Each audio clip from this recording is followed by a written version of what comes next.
جب کرب و بلا میں امام حسین علیہ السلام کا پانی بند کر دیا، رسول اللہ کے خاندان کے چھوٹے چھوٹے بچے پانی پانی کی صدائیں بلند کرنے لگے۔ تاریخ نے لکھا 3 دن رسول اللہ کے خاندان کا پانی بند تھا۔ بس جب کربلا کے میدان میں 10 محرم کے دن ہر ایک شہید شہادت کا جام پیتا گیا، امام حسین علیہ السلام تنہا رہ گئے تو آپ یزید کے سامنے آ کے حجت تمام کرتے ہیں اور کہتے ہیں کوئی ہے اس غریب کی مدد کرنے والا؟ آسمان ہل گیا، زمین تڑپ اٹھی، فرشتے آ گئے، جن کہنے لگے یا حسین ابن علی ہمیں حکم کریں۔ امام حسین نے فرمایا یہ صدا صرف انسانوں کے لیے تھی، لیکن افسوس تمام انسان رسول اللہ کے نواسے کی غربت پہ ہنسنے لگے۔ اتنے میں خیمے میں ایک بچہ اپنے آپ کو جھولے سے گرا دیتا ہے۔ بی بی رباب نے امام حسین علیہ السلام کو بلایا اور دست ادب کو جوڑ کر عرض کرنے لگی، نواسائے رسول، جیسے ہی آپ نے کہا کہ ہے کوئی اس غریب کی مدد کرنے والا، آپ کے اس شہزادے علی اصغر نے اپنے آپ کو جھولے سے گرا دیا۔ امام حسین علیہ السلام علی اصغر کا سر چومتے ہیں اور فرماتے ہیں رباب میں اصغر کو پانی پلا کے آتا ہوں۔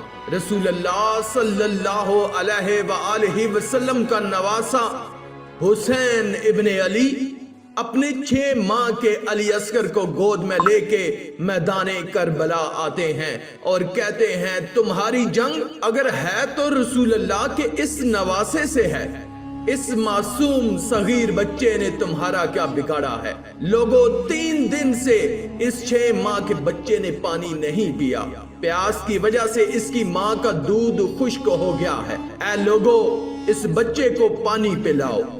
فوج یزید میں سے آواز آئی حسین پانی تم پینا چاہتے ہو اور نام بچے کا لیتے ہو، اگر یہ بچہ خود مانگے گا تو ہم اسے پانی پلائیں گے۔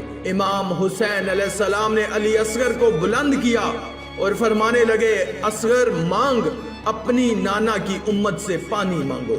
امام حسین علیہ السلام کا یہ کہنا تھا، علی اصغر کے لب ہلے اور علی اصغر فرمانے لگے لوگوں میں تمہارے رسول کے گلشن کا چھوٹا سا پھول ہوں، میری رگوں میں تمہارے رسول کا خون بہتا ہے، اے لوگوں میں 3 دن سے پیاسا ہوں، مجھے پانی پلاؤ۔ تاریخ نے لکھا علی اصغر کی صدا سے فوجیں عشقیاں ہلنے لگی، کہرام برپا ہو گیا۔ عمر بن سعد اور شمر نے کہا کہیں فوج یزید بغاوت پر نہ اتر آئے، آواز لگائی، ہرملا تیر چلا۔ ہرملا کے پاس جو تیر جانوروں کے شکار کے لیے تھا، تاریخ نے لکھا علی اصغر کا نشانہ لیا اور تیر چلا دیا۔ اس تیر کی 3 نوکیں تھیں، ایک نوک علی اصغر کی کمر میں لگی، دوسری نوک اس کے بازو میں لگی اور تیسری نوک علی اصغر کے کان میں لگی۔ تیر اتنا وزنی تھا کہ علی اصغر کو چیر کے امام حسین کے بازو پہ جا لگا۔ تاریخ نے لکھا علی اصغر کے جسم سے خون امام حسین کے ہاتھوں پر آ گرا۔ امام حسین علی اصغر کو ہاتھوں میں لیے اپنے نانا کی امت کو دیکھ رہے ہیں، چاہا کہ علی اصغر کے خون کو زمین کے حوالے کرے۔ زمین چیخ اٹھی، مولا اگر اس ناحق خون کو ہم پہ گراتے ہیں روزے محشر تک میں اناج نہیں اگاؤں گی۔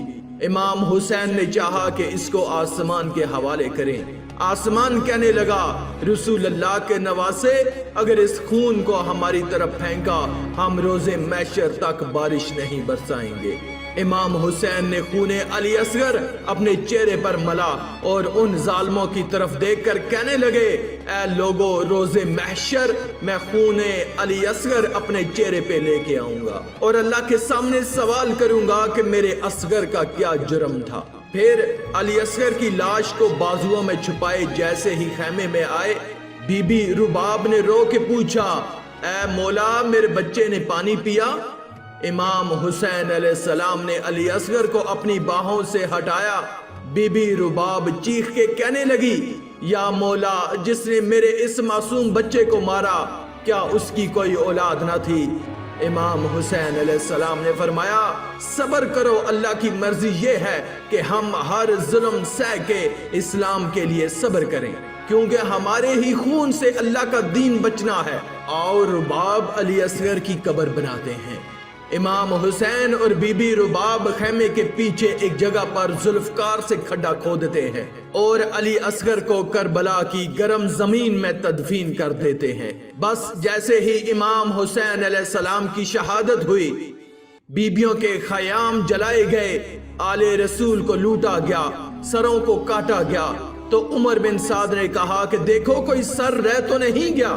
کسی ظالم نے کہا کہ ایک سر رہ گیا ہے۔ شمر نے پوچھا کون سا سر؟ اس ظالم نے کہا حسین ایک 6 ماہ کا بچہ لے کر آئے تھے، ہم نے اس کو تیر مار کے شہید کیا تھا، اس کا سر نہیں ملا۔ شمر نے کہا ڈھونڈو، زمین پہ نیزے مارتے رہو، یہیں کہیں حسین نے تدفین کیا ہوگا۔ بس پھر کیا تھا، کربلا کی گرم زمین پہ فوج زمین پر نیزے مار مار کے علی اصغر کو ڈھونڈتی رہی۔ تاریخ نے لکھا ایک جگہ نیزہ لگنا تھا، جیسے